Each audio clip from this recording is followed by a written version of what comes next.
이 시간 하나님께서 우리에게 주시는 말씀은 히브리서 7장 25절입니다. 제가 가진 성경으로 신약 360쪽입니다.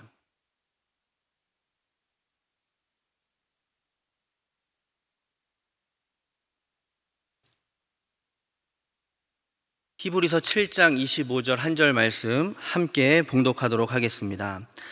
그러므로 자기를 힘입어 하나님께 나아가는 자들을 온전히 구원하실 수 있으니 이는 그가 항상 살아계셔서 그들을 위하여 간구하심이라.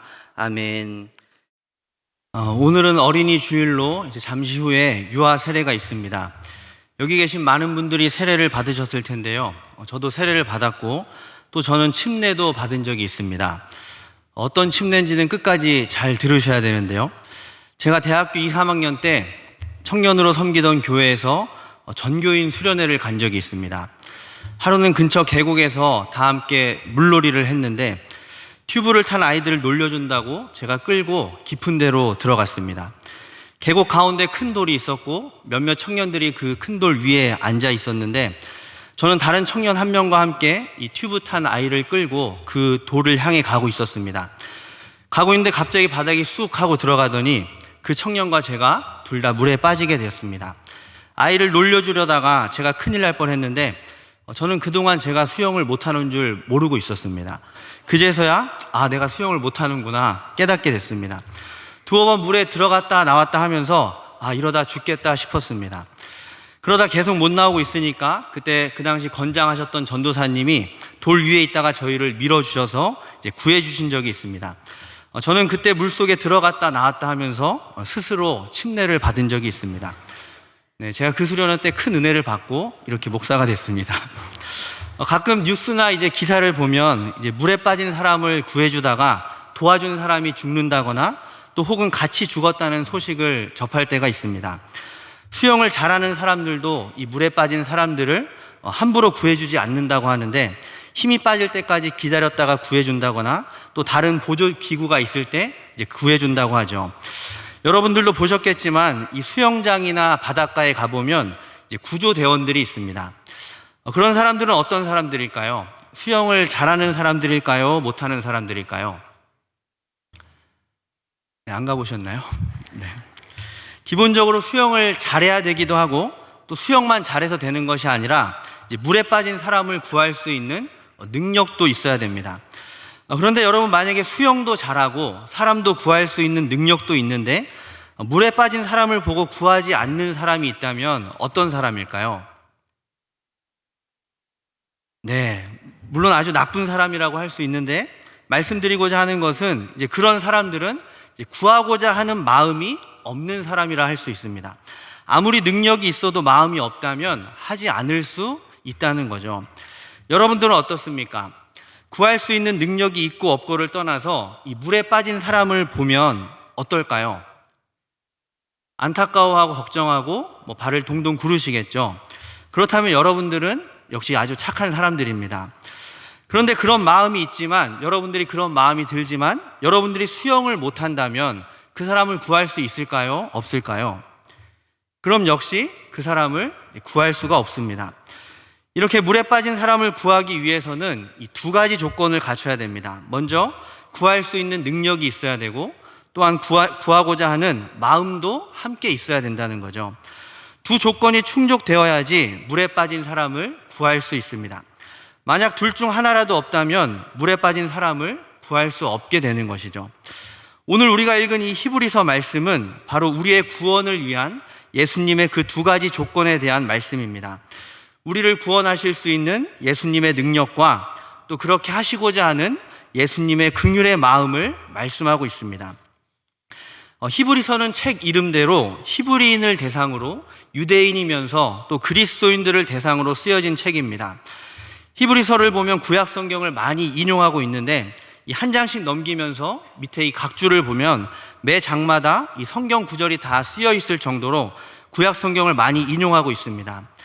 이렇게 히브리서는 이미 성경을 잘 알고 있는 유대인들을 향해서 특별히 극심한 박해 가운데 있는 그리스도인들에게 쓴 편지였습니다. 여러분, 박해 가운데 있는 성도들에게 뭐라고 편지를 썼을까요?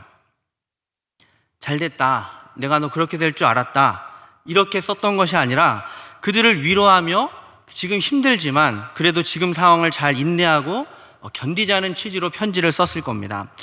왜냐하면 당시 그리스도인들 가운데는 이 핍박을 견디다 못해 다시 유대교나 이전의 삶으로 돌아가려는 사람들이 있었기 때문이죠.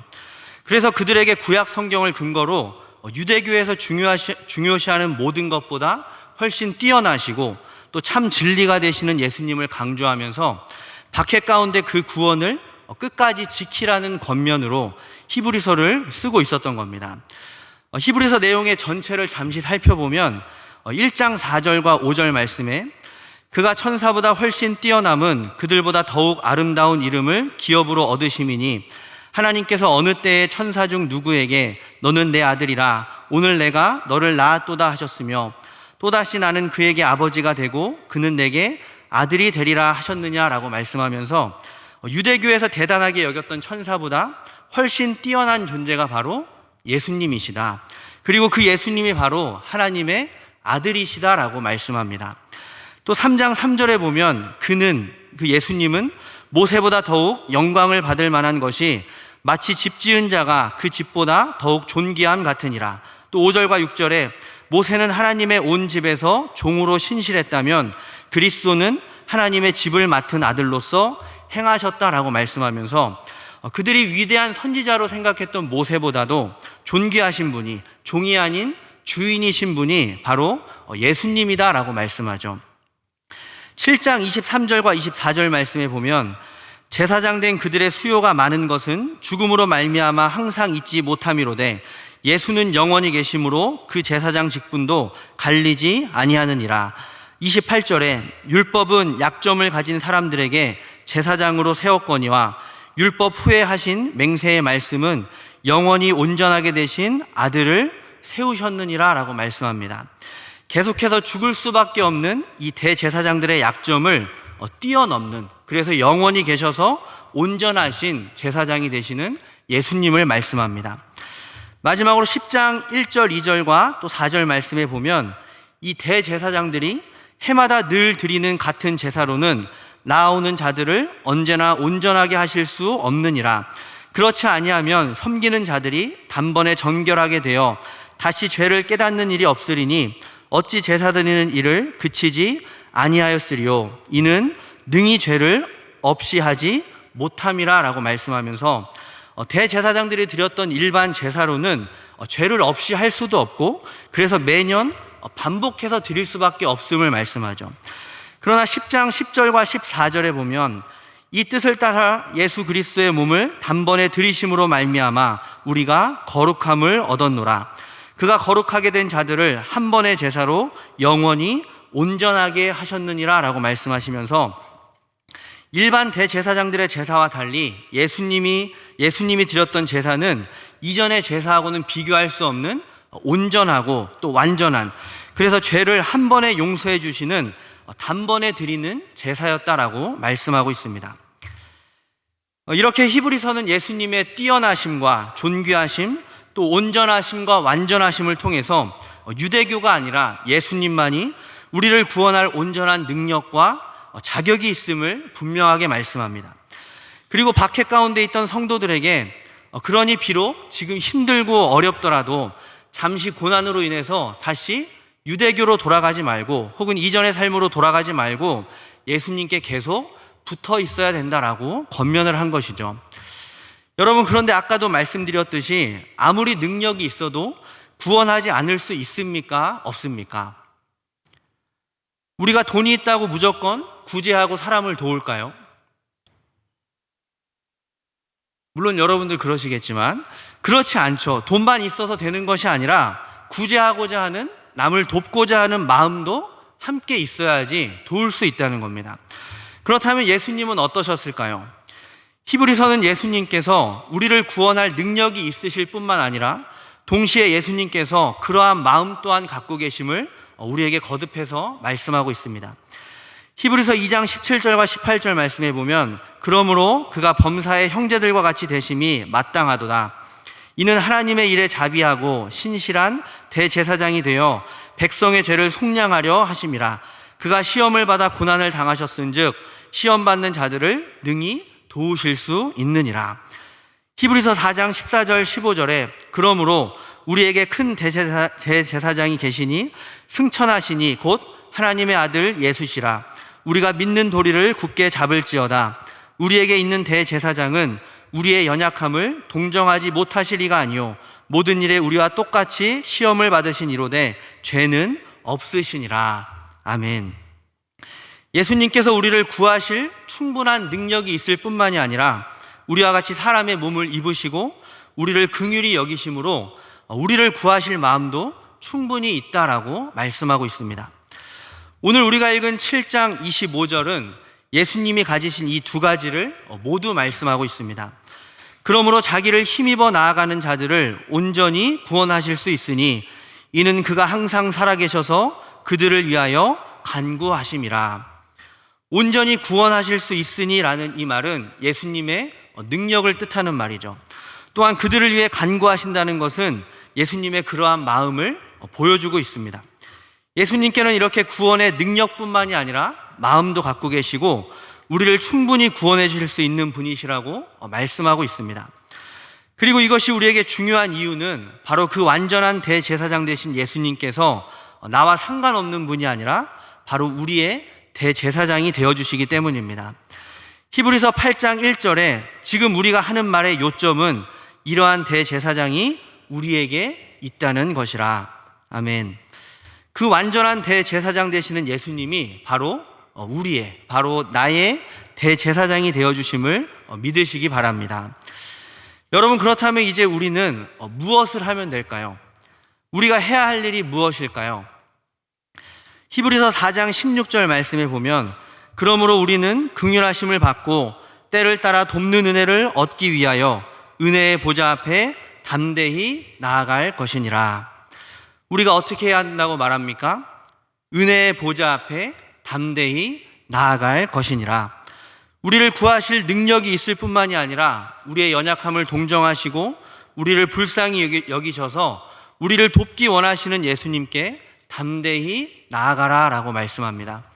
그것이 바로 대제사장 되신 예수님을 따르는 우리에게 주신 가장 큰 특권이자 우리가 누릴 수 있는 가장 큰 은혜이기 때문입니다. 이 은혜와 특권을 통해서 때를 따라 돕는 그 하나님의 은혜를 맛보며 살아가는 저와 여러분들 되시기를 간절히 바랍니다. 우리가 이렇게 은혜의 보좌 앞에 믿음으로 담대히 나아갈 때 우리 가운데 생기는 놀라운 변화가 한 가지 있습니다. 믿음장으로 알려진 이 히브리서 11장에는 이렇게 완전하신 대제사장 되시는 그 예수님을 의지함으로 여러 고난과 박해 가운데 끝까지 믿음으로 살아간 이 신앙 선배들의 이름이 쭉 나오고 있습니다.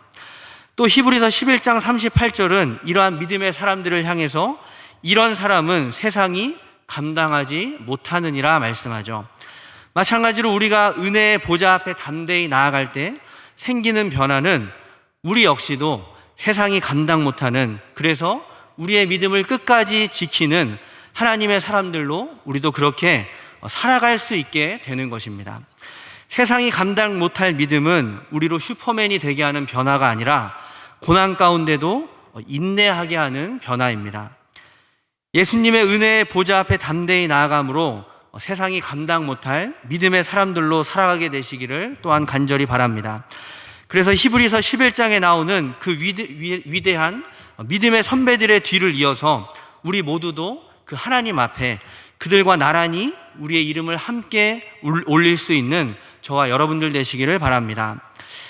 히브리서 12장 1절과 2절에 보면 이러한 믿음의 사람의 뒤를 이을 그 당시 그리스도인들을 향해서, 그리고 오늘 우리를 향해서 이렇게 외치고 있습니다. 우리 12장 1절과 2절 말씀을 함께 읽겠습니다. 이러므로 우리에게 구름같이 둘러싼 허다한 증인들이 있으니 모든 무거운 것과 얽매이기 쉬운 죄를 벗어버리고 인내로써 우리 앞에 당한 경주를 하며 믿음의 주요 또 온전하게 하시는 이인 예수를 바라보자. 그는 그 앞에 있는 기쁨을 위하여 십자가를 참으사 부끄러움을 개의치 아니하시더니 하나님 보좌 우편에 앉으셨느니라. 아멘. 지금 누구를 바라보라고 외치고 있습니까? 믿음의 주여 또 온전하게 하시는 이인 예수를 바라보라 라고 외칩니다. 여기서 중요한 것은 우리가 예수님의 어떤 모습을 바라봐야 하는가입니다. 방금 읽은 말씀 하반절에 우리가 바라봐야 할 예수님을 이렇게 말씀합니다. 그는 그 앞에 있는 기쁨을 위하여 십자가를 참으셨다. 우리가 바라봐야 할 예수님은 그 앞에 있는 기쁨을 위해서 십자가를 참으신, 고난 가운데 인내하신 예수님입니다. 여러분, 예수님께서 능력이 많으셨기 때문에 고통을 안 겪으신 것이 아니었죠. 또한 예수님이 능력이 많다고 해서 그 십자가 고통을 견디는 것이 쉬운 일도 분명히 아니었습니다. 그러나 예수님은 히브리서 5장 8절에서 10절 말씀에 보면 그가 아들이시면서도 받으신 고난으로 순종함을 배워서 온전하게 되셨은즉 자기에게 순종하는 모든 자에게 영원한 구원의 근원이 되시고 하나님께 멜기세덱의 반차를 따른 대제사장이라 칭하심을 받으셨느니라 말씀합니다. 여기서 아들이시라는 것은 위대한 능력을 가진 분이심을 뜻합니다. 그러나 그런 예수님께서도 고난을 통해서 하나님께 순종을 배웠고, 중요한 것은 그 순종으로 인해서 그 당시 예수님을 따라 자기에게 순종하는 모든 자에게, 그리고 지금 이 순간에도 예수님께 순종하는 모든 자들에게 영원한 구원이 되실 수 있었다 말씀합니다. 예수님께서는 우리를 구원할 능력도 있으시고 구원하시고자 하시는 마음도 있으셨는데 그것을 이 세상에서 보여주시고 이루신 방법은 바로 고난 가운데 인내와 순종을 통해서였습니다. 그것만이 우리의 구원을 이루실 수 있는 유일한 방법이었기 때문입니다. 히브리서는 우리에게 바로 그 예수님, 고난 가운데 순종하시고 인내하신 그 예수님을 바라보라 말씀하는 것입니다. 우리가 예수님을 바라보겠다는 것은 우리도 예수님처럼 살아가겠습니다, 예수님의 뒤를 따르겠습니다라고 결단하는 것이죠. 오늘 말씀에 비춰보면 예수님을 바라보는 것은 예수님께서 고난을 참으신 것처럼 우리 역시도 인내로서 우리 앞에 당한 경주를 감당하겠다라고 고백하는 것입니다. 그리고 우리가 이러한 예수님을 바라보며 고난 가운데 믿음의 선한 싸움을 싸우며 나아갈 때 히브리서에서 강조하는 것처럼 예수님께서 우리의 고난과 아픔 가운데 우리를 홀로 내버려 두시는 것이 아니라 우리와 함께 해주시고 우리를 불쌍히 여겨주시며 우리를 구원과 생명의 길로 인도해 주실 것입니다. 여러분, 우리가 세례를 받은 것, 그리고 부모님의 신앙으로 자녀들에게 세례를 받게 하는 것은 우리가, 그리고 우리 자녀가 앞으로도 계속해서 예수님을 바라보겠다는 결단이 담긴 우리의 신앙 고백입니다. 오늘 예배를 통해 다시 한번 그 마음을 되새길 뿐만 아니라 고난 가운데 본이 되신 예수님을 바라봄으로 담대히 은혜의 보좌 앞에 나아가 때를 따라 돕는 은혜를 통해 우리 앞에 당한 경주를 끝까지 하며 마지막까지 승리하는 삶을 살아가는 우리 모두가 되시기를 간절히 바랍니다. 기도하겠습니다. 하나님 아버지, 연약하고 부족한 저희들을 하나님의 은혜로 자녀 삼아주심을 감사드립니다. 예수님을 바라보며 은혜의 보좌 앞에 담대히 나아감으로 때를 따라 도우시는 은혜를 힘입게 하시고 세상이 감당 못할 믿음으로 이 세상을 살아가는 우리 모두가 되게 하여 주옵소서. 우리를 구원하실 능력뿐 아니라 구원하시기를 기뻐하시는 예수님의 이름으로 기도드립니다. 아멘.